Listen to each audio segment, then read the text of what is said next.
looking at doing another episode for that series, the discussion around would I do something around brain health with my dad.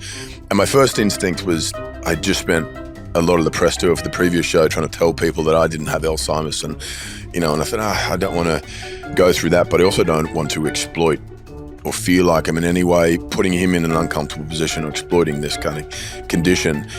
And how's it going to make him feel? And I spoke to him about it, and he was like, oh, absolutely, yeah, no, let's, maybe this will help shed some light on the issue and people will benefit from it, and we might learn something along the way, and off we went in that direction. But there was a huge amount of grace and humility in his attitude to it. He says it in the documentary, but his biggest concern was being a burden. Yeah. And that was heartbreaking to hear and consider. And I'd never even, up until we shot the documentary, I didn't know even how he felt about it, because I hadn't asked him.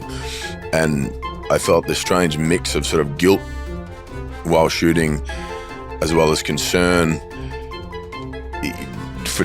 for his condition, but guilt that I hadn't asked this prior. Now I'm doing it on camera. And so it was this strange sort of orchestration of events. But what came out of it, and what wasn't planned, was this beautiful connection that my dad and I were able to have, and this beautiful discussion that we probably wouldn't have had otherwise. And someone who had just seen it recently, he said, I'm about at the same, I got diagnosed a few years ago in the same space as your dad's in. And he said, I wish my kids could see this documentary. I hope they see it, because there's so much stigma around it. They don't know what to say. They don't even talk to me about it. They don't ask me how I'm feeling about it. They don't ask me, am I afraid? Am I concerned? What am I concerned about? They just sort of talk to me about the footy.